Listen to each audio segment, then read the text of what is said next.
Kênh Nguồn Hy vọng xin giới thiệu đến bạn câu chuyện Trong thế giới phức tạp, biết cách thấu hiểu mới có thể sống hòa hợp bên nhau.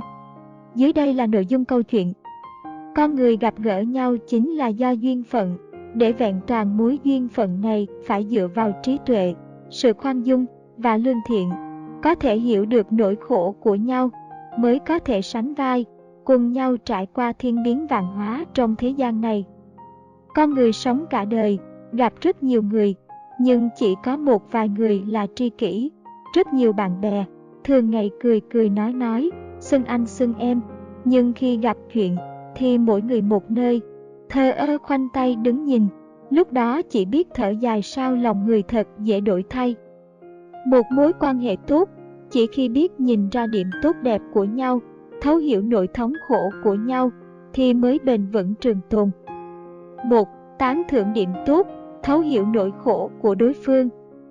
Tô Thức từng dùng thơ ca để luận chuyện chính trị, đắc tội với giới quyền quý đương triều, mấy lần bị giáng chức, tâm trạng rất buồn bã. Ngày nọ Tô Thức sau khi bãi triều trở về nhà, sau bữa ăn ông ôm bụng bước chậm rãi, hỏi đám thê thiếp, các nàng nói xem, trong bụng ta chứa thứ gì? Một người thiếp đáp, đều là văn chương. Tô Thức không cho là như vậy. Một người thiếp khác nói, chứa đầy kiến thức. Tô Thức vẫn không vừa ý. Chỉ có một câu nói của Triều Vân, học sĩ ôn trong bụng toàn những thứ không hợp thời, là nói đúng tâm tư của Tô Thức, khiến ông bật cười sảng khoái. Triều Vân hiểu nỗi khổ sở của Tô Thức nhất, cũng vì thấu hiểu, nên khi đám thê thiếp đều lần lượt bỏ đi, Triều Vân trong suốt 23 năm chưa từng rời bỏ, chưa từng oán trách hay hối hận, từ đầu đến cuối đều ở bên cạnh Tô Thức. Tô Thức để tưởng nhớ Triều Vân, trên mộ đã xây dựng Lục Như Đình, trên cột đình có hai câu đối, chẳng hợp thời, duy nàng Triều Vân hiểu ta, một mình gảy điệu nhạc xưa, mỗi lúc gió mưa bội nhớ nàng. 2. Một mối quan hệ hòa hợp nghĩa là thấu hiểu chỗ khó khăn của nhau. Lão Tử nói, kẻ biết người là kẻ khôn, người có thể hiểu được chỗ khó khăn của người khác, đồng thời kịp thời ra tay cứu giúp chính là người đại trí tuệ.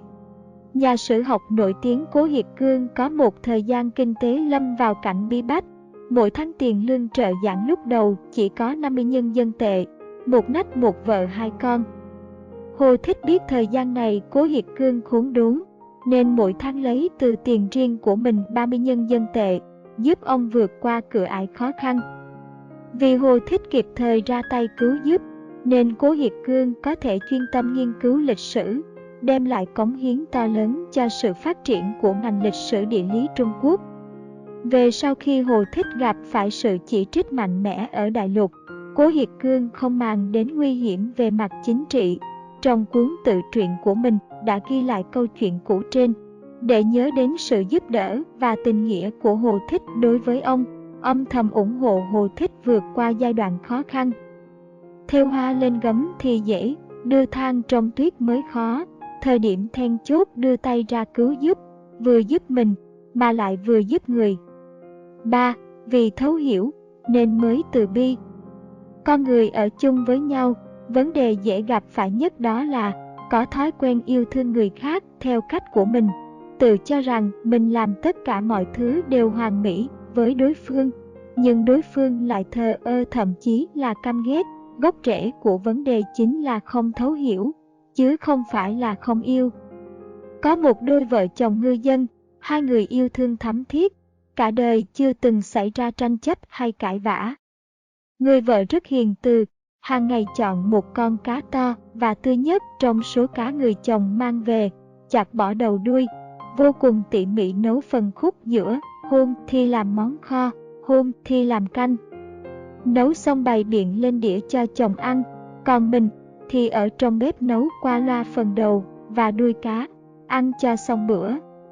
Mấy chục năm trôi qua, một hôm, trong bóng hoàng hôn chạng vạng người chồng thở dài, nói với vợ, cả đời này tôi chưa từng yêu cầu bà điều gì, nếu giờ không nói sợ rằng không còn cơ hội nữa, khi nào bà mới có thể nấu cho tôi món đầu cá, cả đời này tôi chỉ thích ăn đầu cá thôi.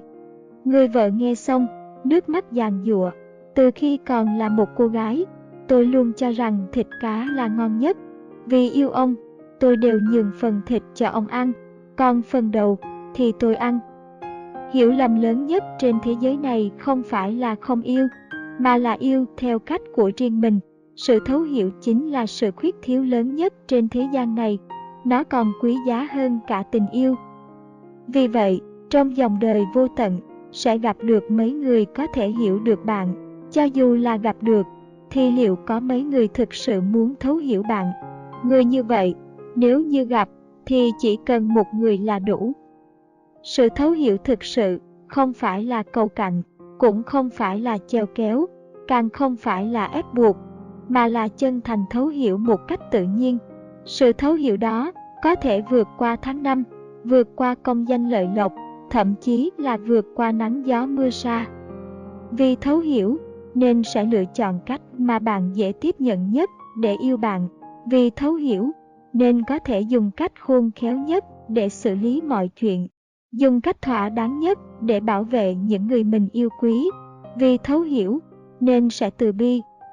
Theo Sound of Hope. Trên đây là nội dung câu chuyện. Trong thế giới phức tạp, biết cách thấu hiểu mới có thể sống hòa hợp bên nhau. Nếu thấy video này hữu ích, bạn vui lòng nhấn nút like, đăng ký kênh và chia sẻ cho cộng đồng. Chúc bạn luôn bình an, hạnh phúc, tràn đầy sự thiện lương và lòng chân thật. Cảm ơn bạn đã theo dõi.